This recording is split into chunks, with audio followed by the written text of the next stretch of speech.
welcome back to another fabulous episode of the Real World Homecoming Review with Peppermint and Caswell. I'm Peppermint, and we are here to bring you the best of the Real World Homecoming.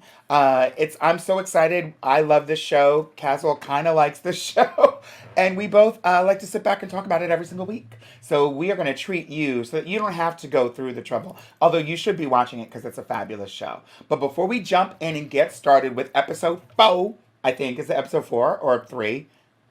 I don't know, whatever. Make sure you click like and subscribe down below and hit that little bell notification as well so that we can notify you every single time there's a new video. Hello. This way you don't have to constantly come back and scroll and all that stuff. Today we're going to be reviewing the episode, and it is a hot one. It's all about racism, and it really does feel, quite frankly, right on time. You know, there's no other way to say it. So, here we go. This is the true story. True story. 7 strangers picked to live in a loft. And nearly 30 years later, talk about it. And have their lives taped. To find out what happens. What? When people stop being polite. Could you get the phone? And start getting real. The Real World with Peppermint. So basically on the last episode, we find the roommates reunited, getting comfortable with each other again after nearly 30 years. While all the roommates agreed to reunite in the house, none of them knew that they'd be living in the original house that started it all. So the last episode showed us that what everyone's basically been up to for the past 29 years. And I think it's ironic that Eric was basically focused on healing people physically and spiritually. He was basically the only person kept out of the house because he's the only one who tested positive for COVID-19. We quickly learned that producers are up to their old tricks, delivering basically virtual hot potatoes into the laps of the old roommates, transporting them back in time to rehash unfinished business. And so first up is Kevin. First up is an old conversation between Becky and Kevin that set the blueprint, I believe, for a lot of the conversations that we are still having to this day. The conversation started with Becky saying that America is great and Kevin calling her a stupid bitch. That's like summing it up. After watching the video, the roommates are left to discuss what happened 29 years ago, and Becky was basically trying to defend her position, and Kevin was trying to explain it all over again. And so you and I both watched this episode. Definitely the best episode of so far of the season. Should have been longer. It should have been longer. Why do you say that? Because I think it was only like 38 minutes without commercials, and It was I feel like the first episode was really long, and this one was just like, even if it was just confessionals of all of them talking about how they felt about what went down with Becky, I was really interested. Maybe they'll go back into that on episode 4, but it was a big disappointment for me. Not the episode, but Rebecca. The length. And just Becky. Wow. and how she didn't even see how she was trying to justify her actions as opposed to listen to what Kevin and everyone else was telling her, and then she took it. What was the most Karen thing about it was then, because they're trying to explain it to her, I feel attacked was basically what she was saying. I feel very attacked right now. And it was really disappointing. Really disappointing. I agree with you regarding the length, because this is definitely, like we said, it's the most entertaining and engaging episode that we've had, and I believe that all of them have been. I think, to confess, most of what I've liked about this series so far has been more nostalgic. This episode really kind of went fully there, I believe, and so is Becky revealing herself to be a Karen? Do you think that is what's happening? Oh yeah. She's showing all the signs of being a pure Karen, which is really disappointing, because even when you see her younger, it just seems like, oh, she's this liberal or more like progressive girl in New York City that's a songwriter and plays the guitar, and she had a cool look for the time and everything like that. and so you would think that she would like walk in the footsteps of Everyone else. or The who's future. or even or so let's say the girl from Oklahoma, what's her name? Alabama, Julie. Alabama. Julie, that seemed like someone with her family background, someone who's from such a conservative place in the South. You would think that she would be the one to turn more into a Karen over the years, but the opposite happened to her. And I really liked what she talked about when she was, teaching her children. You know, teaching her children to which protest was it that they walked down to? Was it the They went down. There's an annual march that would happen every single year down on the Edmund Pettus Bridge to mark Bloody Sunday, and and so it's the Edmund Pettus Bridge is the bridge. Anyone that saw the movie Selma knows, what happened on the Edmund Pettus Bridge, and so every single year, they would, march across the bridge. And so they apparently she lives right in the neighborhood, so very close to it. And I guess they were watching it on the news. She said on the show, and then they decided to just go down there because she didn't think that it was appropriate to just be watching on the news. You know. Yeah, and then she went down there, and I thought it was very real when she talked about how her daughter talked about being intimidated because she was they were the only three white people at the march, according to what her daughter said. And she's like, well, how do you think the black people feel? Or there's no reason to feel uncomfortable and all this, which I think is such a good lesson to No, teach that's, like it is white actually a kids good at lesson. a young age. It is a good lesson, but that's actually not what she said. She said it's okay being uncomfortable. We're not in danger, but it's actually Okay. fine to be uncomfortable. That's one of the things that Hmm. she did say to her daughter. Um, and so, if you saw the episode, let us know. Just so you know, this is gonna be kind of an express episode. So if you love what I did on Drag Race, or you wanted to know where I got my shoes from, I will not be answering those questions here tonight. I will be talking only about the Look, we just subject lost at 20 hand. callers. That's a um, in this conversation, in this episode, is Kevin? Do you think that Kevin's coming on too strong? No, no, not for a Check second. your As a text matter of message, fact, by the way.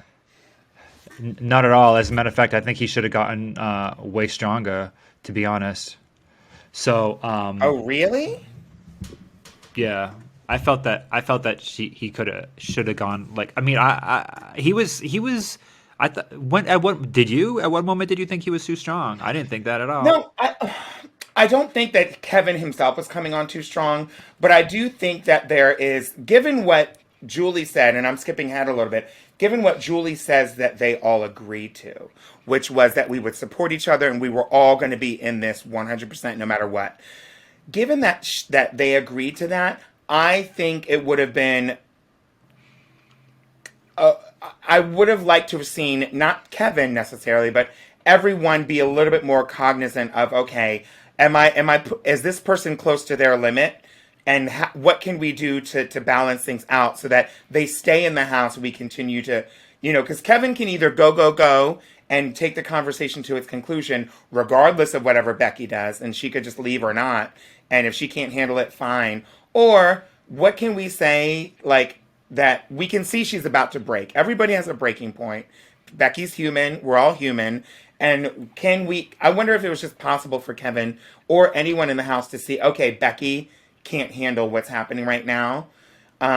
And so I guess the real question is, does Kevin need to cater to Becky's sensitivity, given that they all made a pact?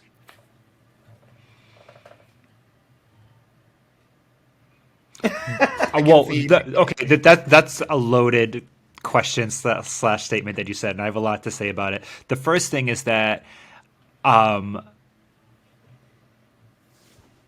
Becky owes it. Becky is obligated to herself to stick through it regardless. So she, not only does she have to be there for everyone else, she has to be there for herself and remain strong and stick with it. So there's only so much everyone else can do. That's first of all. Second of all, friends or not, I'm really sick and tired of when I see definitely white people, but I'm going to go even as far as say black people coddling to white people to make them feel more comfortable. And I don't feel like, it's not like they were going out of their way, attacking her or yelling at her or, collaring her like, an ignorant cunt. Or it's not like when she walked out the door, Kevin was like, bye, bitch. Like it wasn't like that. They were really like he was the first time. He did the first time. Right, which he apologized for, which I appreciated hearing. So I'm really kind of sick and tired of people trying to smooth over, make sure the white lady is okay, and make sure she's because she's really sensitive about this, and don't accuse her of being a racist but it's like. I feel like there are certain ways to word things because when I think that I could tell they were trying to. I could tell Julie was trying to explain to her that it doesn't make you. Racism to me, and you can correct me on this. Tell me your opinion. There's a spectrum. There's that racist that says the N-word, that won't have any black friends, would never let his daughter marry a black woman, and then there is a racism which has affected me in my life and most white people, every white person, unless it's a miracle, because based on going to public schools and watching the news and being subconsciously taught that black people are more dangerous than white people, or that white people are smarter, that white people are the only ones with great education, that white people discover everything, invented everything, like we've talked about this before, and therefore, because it's embedded in their mind, they have a preconceived notion about how to approach blackness and black people and black culture. And then until you get out of, let's say, public school and you actually educate yourself, read the books you want to read. If you went to school with all white people, surround yourself, get some black friends, talk to them about their experiences with empathy and understanding. So I feel like they were trying to explain that due to systematic racism, her thought pattern is a certain way, and they were trying to pull her out of that, which I think that this is, white people invented racism, so white people kind of have to find the cure for it, and this is where the biggest stumbling block happens, is realizing what systematic racism.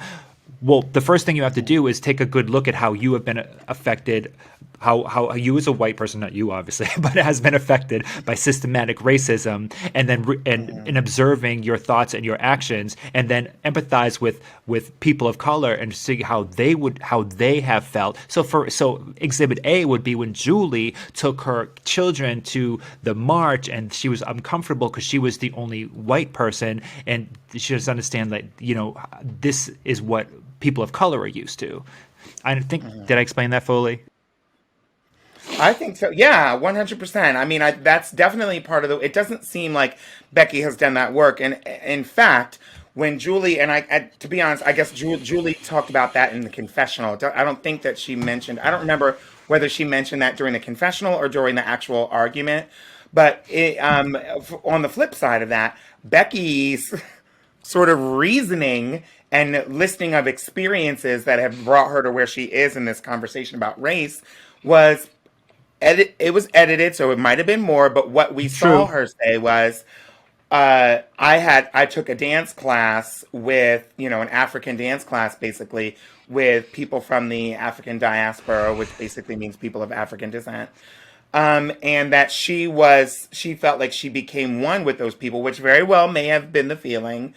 She says that it was kind of a triggering thing for her to say she lost her skin color in that moment. And to be able to shed your skin color, I think, is a wonderful, miraculous gift. And I've never been able to do it. And so in this, I understand that. I think that was like being colorblind 2.0. I remember hearing in the late 90s and early 2000s, people would say, I don't see color. I'm colorblind. And that's what they would say. And I think what she said in that conversation was basically a 2.0, like a new and an improved version of color. Not only I don't see color, I lost all my color. And everybody lost their color. Oh, you're already transparent. I'm like, okay, girl. Listen, I think we should take a call. Are you ready to take a call? Yeah, go ahead. Okay. Here we go. We can monitor them now. work. We can. Oh, maybe you can. 'Cause Let, it's on let, let me your- see. Let hear. Can you hear this? Hey, I Peppermint. can. Oh my god, I just wanted to say I love you. Can you hear that? And Casper because Yeah. music is amazing. Have a good day. Listen, you. you can cut them short if they're just going to ask you drag race questions, but if they're going to compliment me, like keep it going a little longer. I'm going to try my best. I mean, it was obviously a short call. So here we go. This person is Michael Smith is letting us know what they think. Let's hear it. Here we go. This is about the real world. Ooh, I did not like Becky from day one, season one, episode one. And I knew she was that girl. And she proved she was that girl. And now she's gone. Bye. This is another one from Michael Smith. I'm loving this format of seeing people in like their midlife in this kind of reality show. Like I feel like we're so used to seeing like idiot like 20-year-olds, and it's so nice to see how like real people like are living in this That's like one of the. reality show. I appreciate one of- that.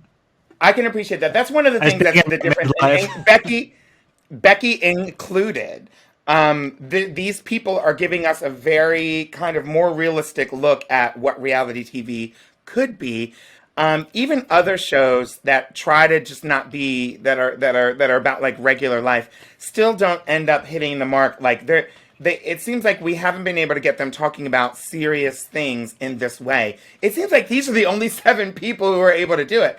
And that's why I'm so disappointed that Becky left, because, you know, the real world, what the real world after 10, 20, 30 seasons, I don't know how many seasons, at least 20 something seasons, what the real world is famous for is young kids, young adults getting drunk in a hot tub and hooking up. Like that's what the real world is, And that's what physical fights. And physical fights. and that's what they became known for more than half their time on the air. And so the fact that these people are able to really go there with some of the craziest conversations and most sensitive conversations and conversations that we're still having to this day, I think is a credit to all of them, including people like Becky, which is why I'm quite disappointed that she left. And I'm so hoping that she comes back. I hope that they bust their behinds to try to get her to come back. She did post on her social media, I saw this weekend, that her reasoning behind why she left and all of those things.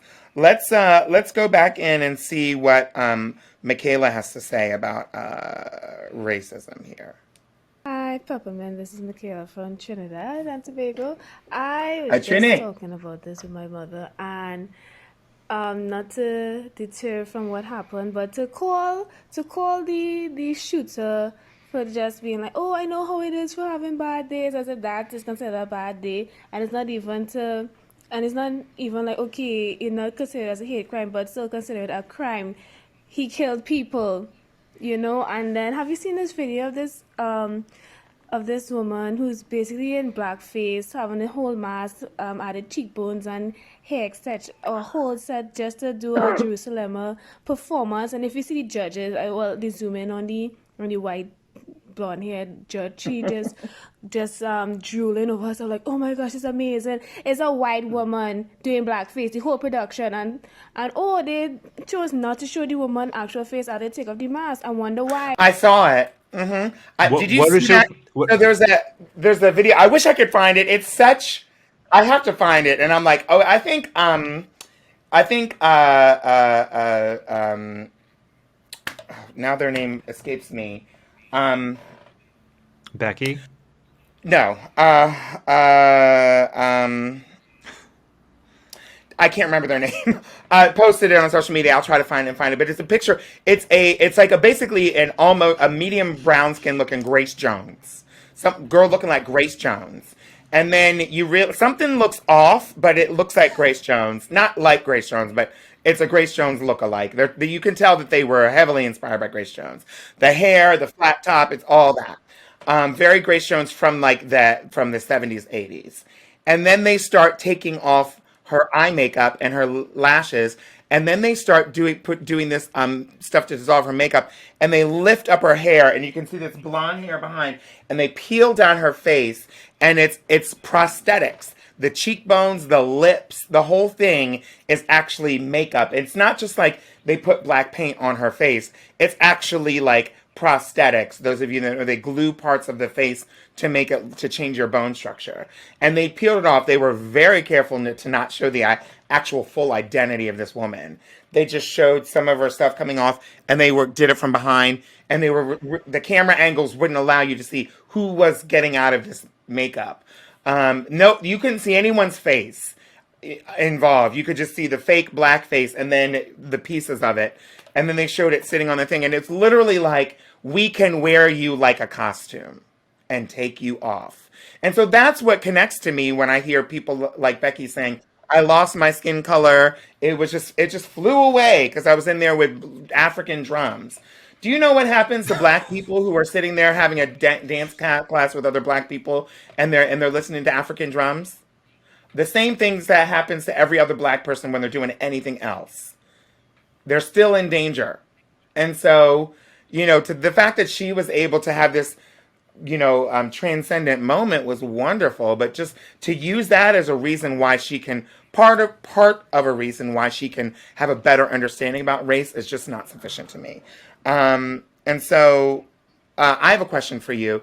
I'm ready.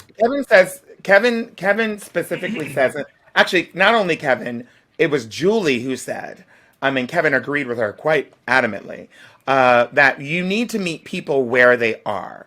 And I think that's definitely true.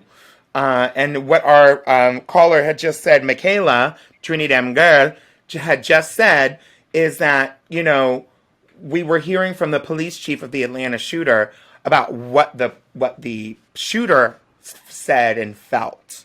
And, I didn't see the whole press conference. Maybe they had asked the question about why. Obviously, that motive is important to know.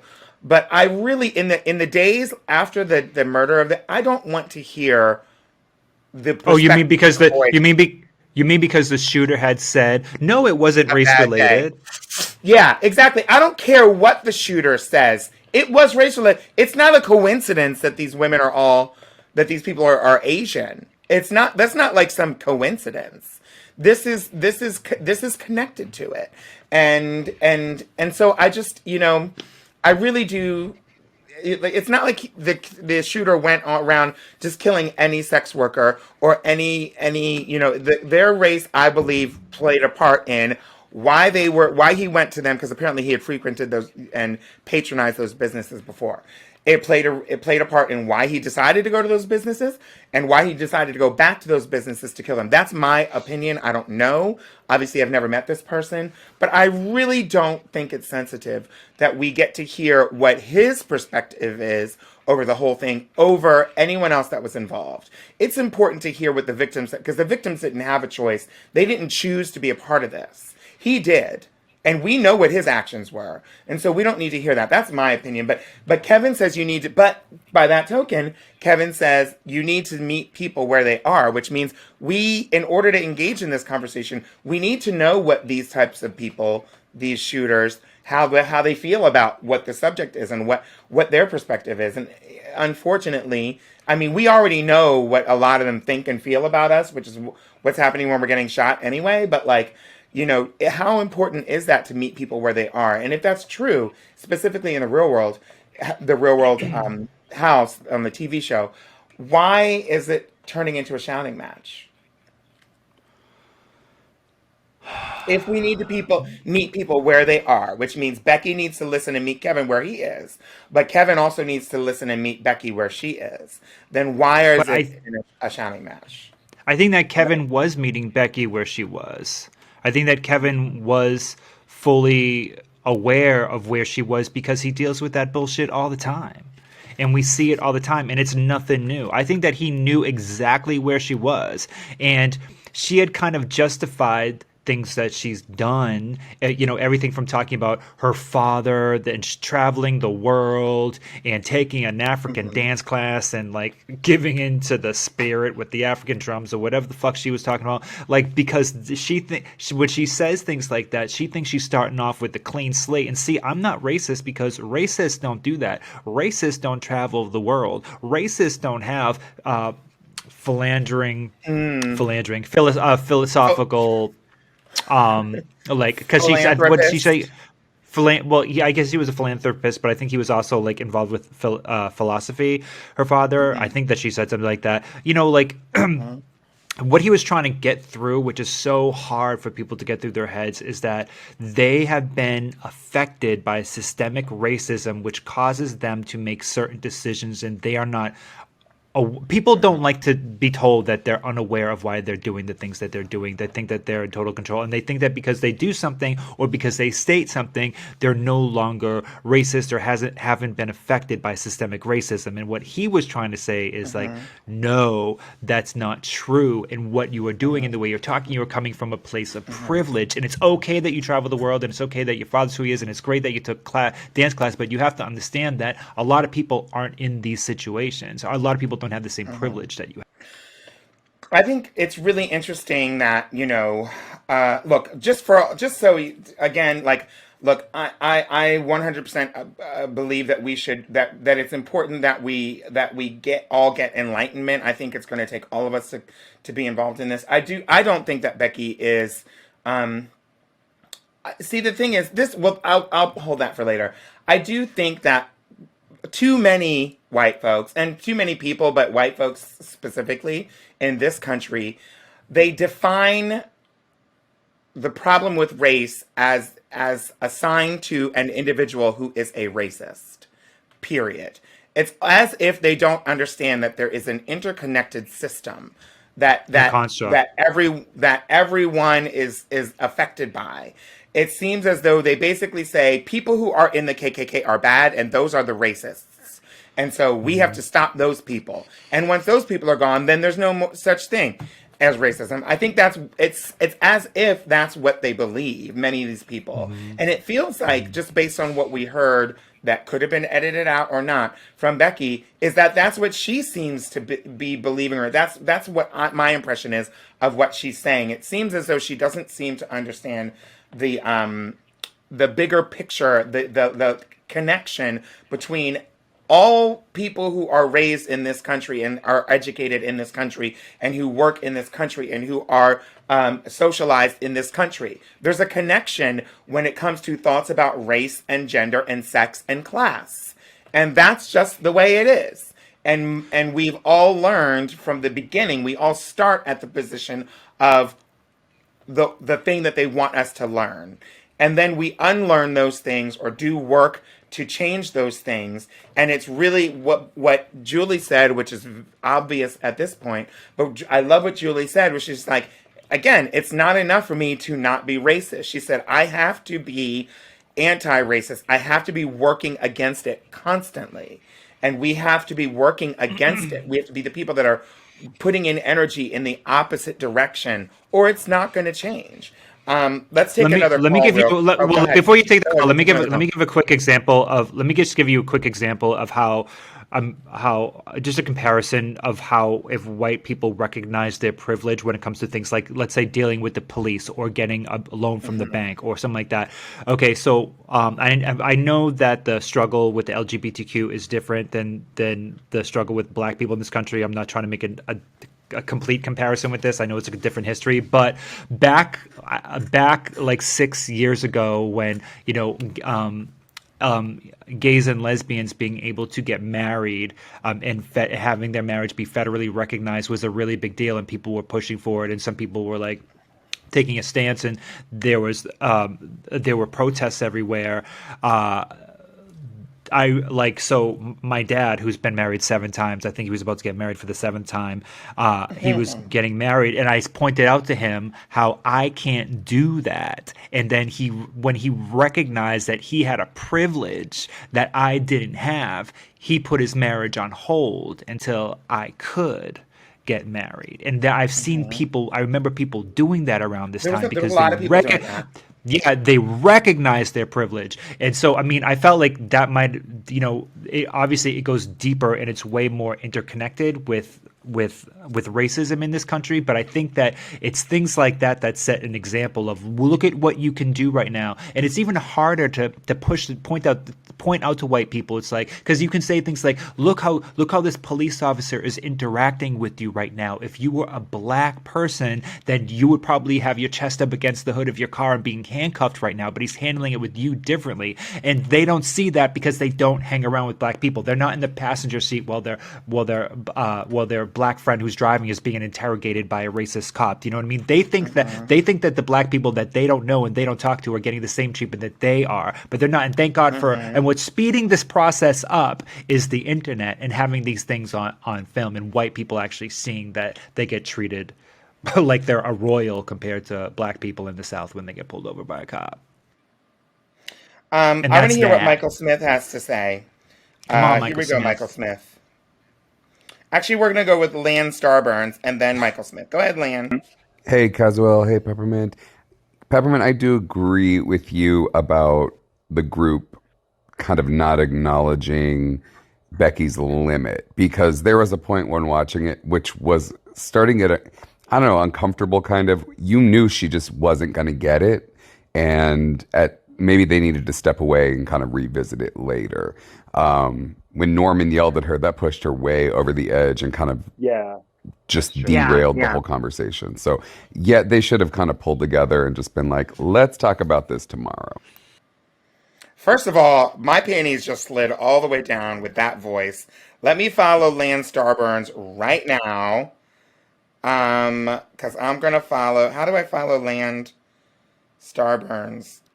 Follow. Boom. Yeah, I'm going to follow you. Woo! I agree, and that's one of the things I wanted to ask, but I do want to ask this real quick question. So Norm yelling at Becky, telling her to shut up, to Lan's point, did that go too far?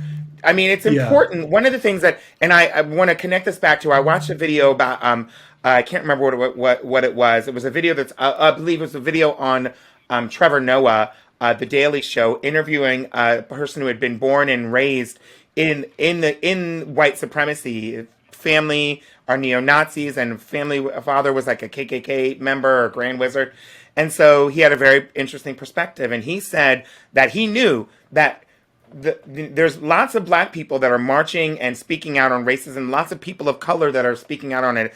But he said the biggest enemy to the movement of white supremacy is other white people. Right. That's what he said. He said that other white people are the ones, because a black person, we can easily call them a crazy black person or a person of color, and then, nobody's going to, other white people don't listen to other white people. White people listen to other white people on more than they do other people of color, unfortunately, and that's their habit. So when a white person says, this white person is a white supremacist and we have to stop that, that's a bigger threat to the message of white supremacists. And so I think Norman knows that and recognizes that, which is why it was important to have people like Norm and Julie have Kevin's back in this conversation, and Andre and Kevin, and Eric, all of them, have Kevin's back in this conversation. But unlike they did because the first time they did not. It was Kevin by himself, and they were silent, right? And so I think Norm really, really went ham on this, holding Becky accountable. And he did yell at her, and it seems like that was the piece that wrecked her day more than anything else. What do you think? He just told her to shut up, right? Well, he was arguing. He got involved in the argument and said, "You're not understanding." And he was telling her, "No, you're not listening. You're not listening." And then he finally said, "Shut up!"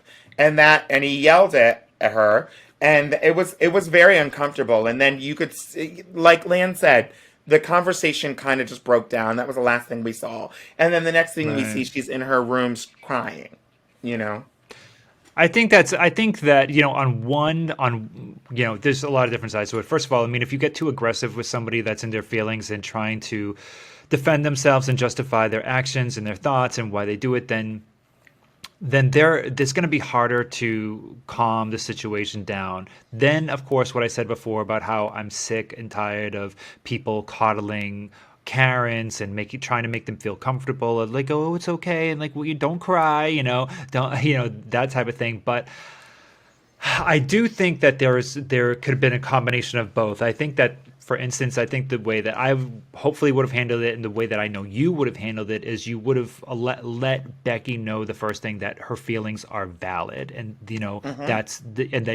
but also look at it from this perspective too, because sometimes, the last thing a white person wants to be called is racist, especially like the type of person Becky is. So you do kind of have to treat it with kid gloves, but you have to give her the golden road of retrieving. Do you know what I'm saying? Like, you have to give her the opportunity. And unfortunately, you have to do it just like you're having any type of argument with any friend, or even like with a business deal. Sometimes you have to let them know that, because I think what she feels is valid, because it does come from somewhere. And once she receives that, and she knows that, okay, well, I was heard, I needed to be heard, now you said I'm valid, I'm heard, then you're allowed, then psychologically you allow yourself to listen to the other person's perspective. So I think that would have been more I agree. I think that one of the things is, I think people like Becky, this might not be the most popular comment, people like Becky are probably, I think, maybe the key to being able to break through to the people who are the furthest from this conversation, people who don't ever get to have conversations with people of color and with progressives. Becky is kind of now in the middle. And I think that's, I think we have to get everyone on board, but it's going to be difficult Becky would probably have an easier time convincing someone who was an actual staunch racist of these conversations than like Kevin. If Kevin walks in the room, they're walking out. You know what I mean? Unfortunately, if you get a Karen in your corner, you have a better chance. Really. And so I have a question I'm going to ask you, but I want you to answer it afterwards. Okay. If Becky can't handle that conversation, then will she ever have a breakthrough on this? I'm going to take a call real quick, and then I want you to answer that question. Here we go. Okay. XGU. Let's hear it. Now I feel horrible seeing the topic, just making my comment like that. I just want to say, like, seeing the racism that has occurred, with the Asian community. Yes. Okay, there's more. Hey Pep, hey Casual, love you both. Peppermint, I'm a huge fan. I love you so much. I wish I can come see you soon. After all is done, of course.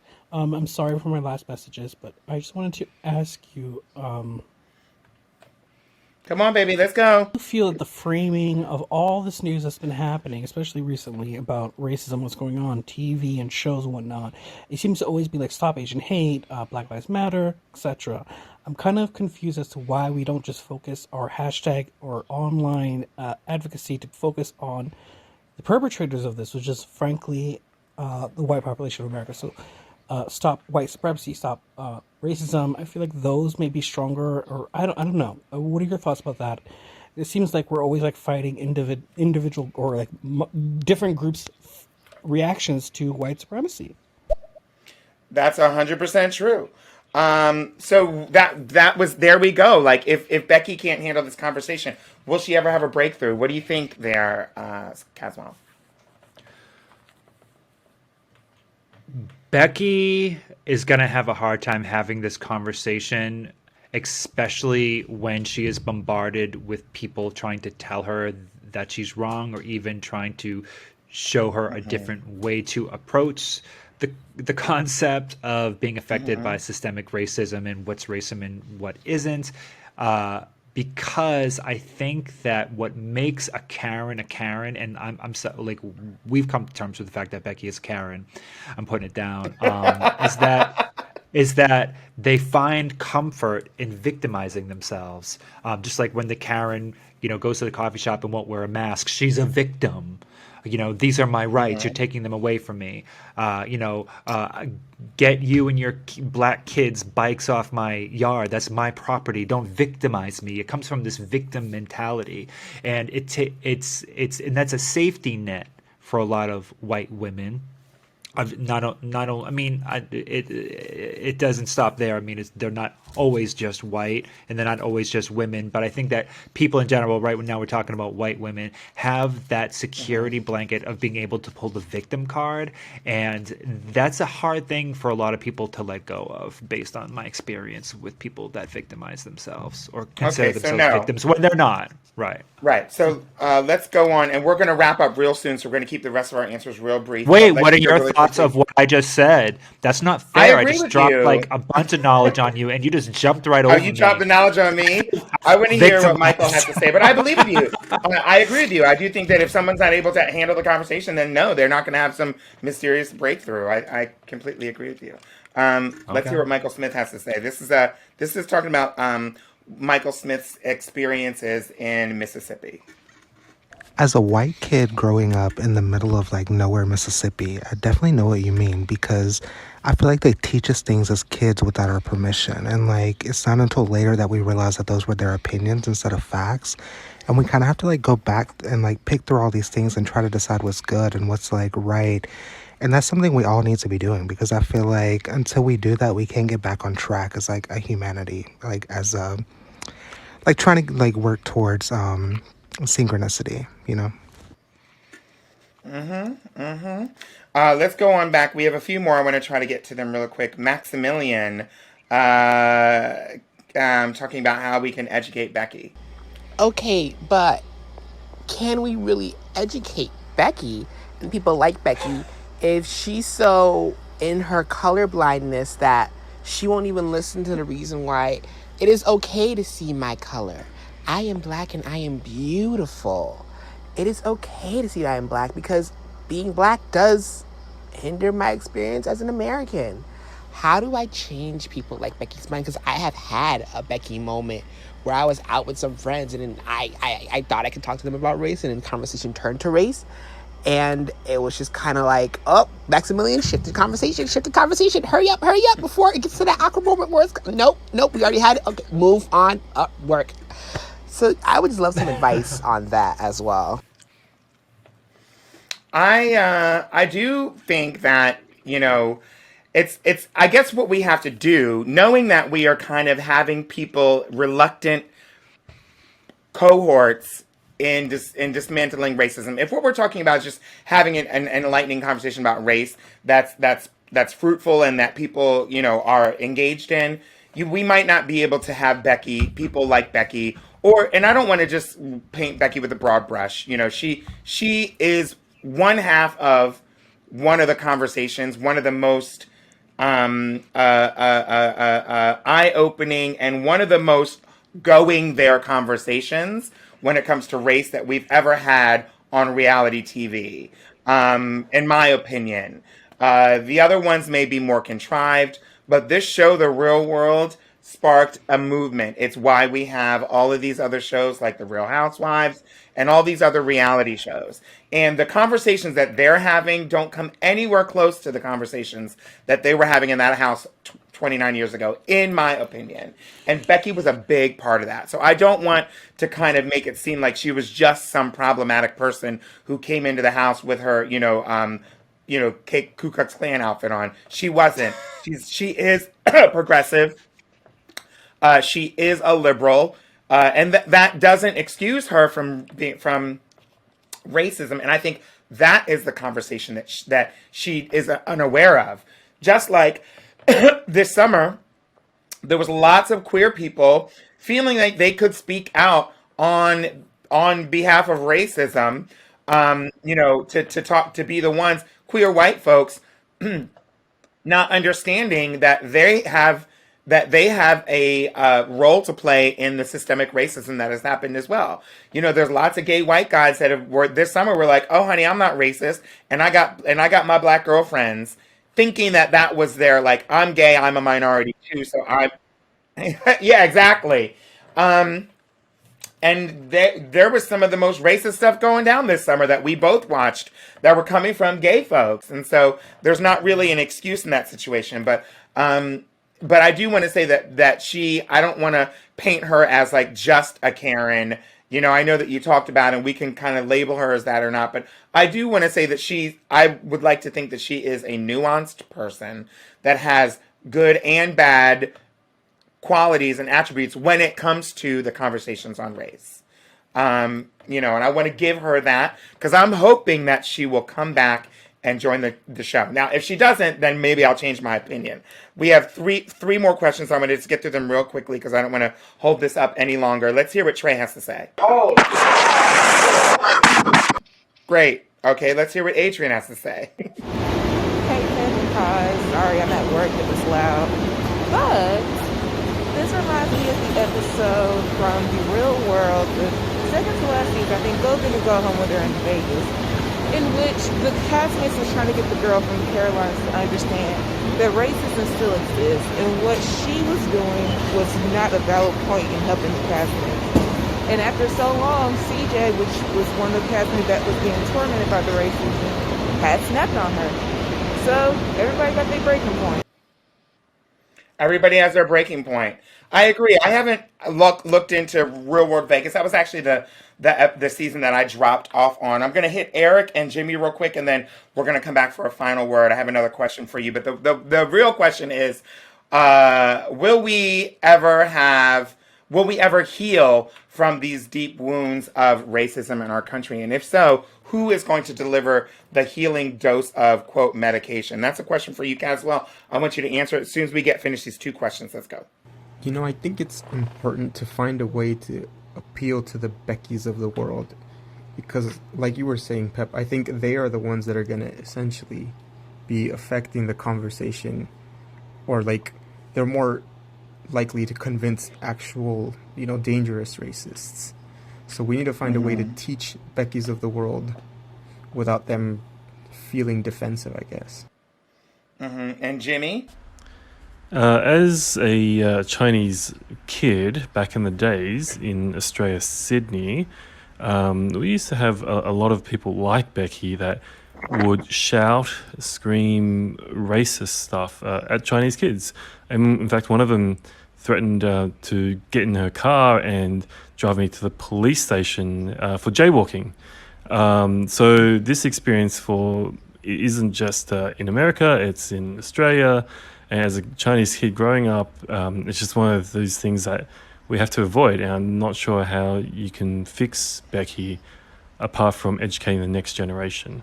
Just my comment. Here's Diego Campos. I don't know if this is going to work. Okay, probably not. All right, so that's it for the questions. Please don't send any more in. If you do, we won't listen to them. So what is your response to that, Caswell? Do you think that will we ever, in our lifetime, that's probably a better question, in our lifetime, your and my lifetime, or the people who are like listening right now lifetime, will we ever heal from these deep wounds of racism? And if so, how? Who will be the people to take the furthest leap forward? I think that's kind of a loaded question. It is, but I want to know your answer.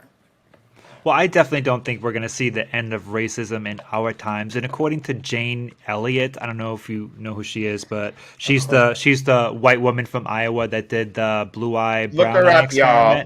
Look her up. Yeah, she's like I live by her teachings, and I've learned a lot from watching her seminars and watching her speak. And she says that it would take 2 generations to cure racism, but she says that we created it and we can cure it, but white people created it and white people are the ones to cure it. I think that for racism to be cured we'd have to take similar tactics to what happens in Germany after World War II, in which if you go to all places in Germany, there are Atonement. reminders of what happened here. Also, reparations to Black people, I think, is very important. Making sure we keep Black businesses going and supporting Black businesses, and the government supporting Black businesses.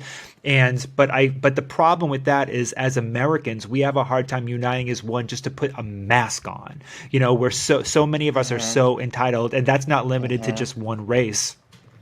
We are so entitled that we will not take what will be seen as a punishment if it contains guilt. But I think that the way to do it is to shift it so that rather than to see that learning about our past and seeing what people for me to see what other white people have done, we really have to deal with that pain. And I've Couture, who the battle rapper that we both love, had posted like this 7-minute video, which said this very graphic movie that was extremely realistic about what slaves went through on the slave ship.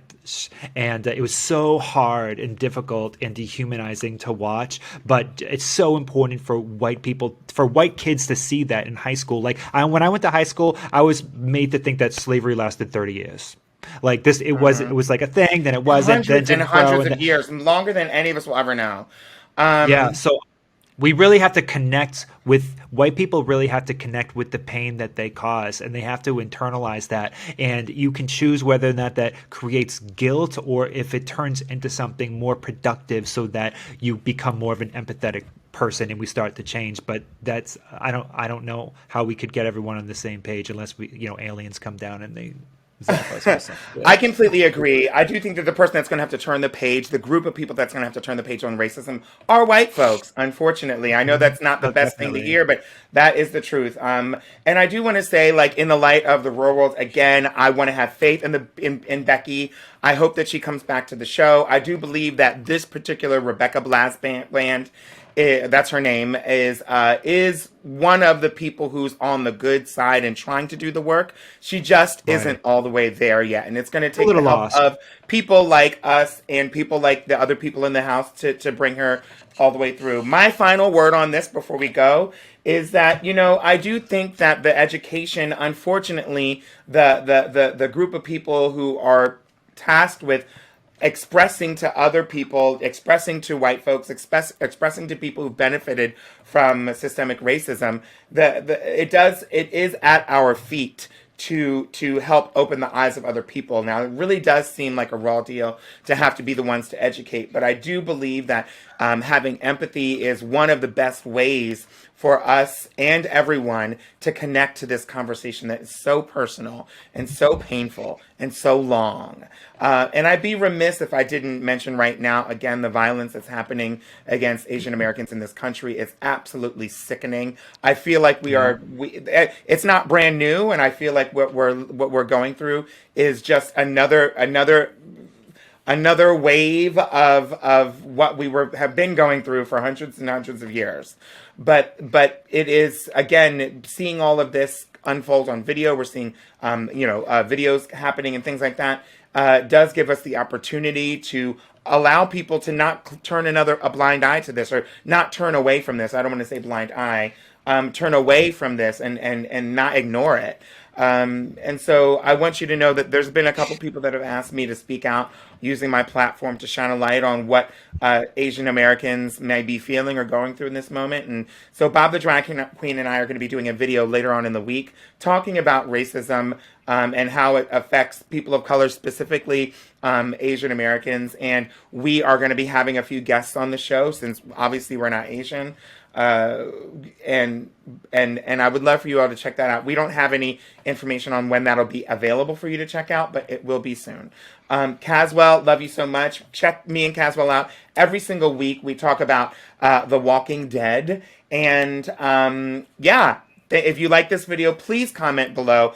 Do you think that Becky overreacted by leaving? Do you think that Kevin and the rest of the housemates just came on too strong, or maybe overloaded or went in too deep for Becky? What do you think will be the best way to get Becky? What would it take for Becky to come back to the season? And do you want to see someone like Becky come back to the show after walking out and giving up on the household? Those are all the things I want to know. One of the things that's for sure is this season of The Real World is probably the most rewarding one I've seen since 10 years ago. And I'm so happy that I'm able to watch it with my best friend. So Caswell and I are going to be doing our The Walking Dead review later on this week. Please watch The Walking Dead. It came out tonight for those of you who are watching. And if you like this video, please like and subscribe. Make sure you go and follow Caswell's YouTube channel, which we are posting right below. So you just click on that link right now. And we'll see you next time. Thanks, everybody. Bye. Bye, Pap.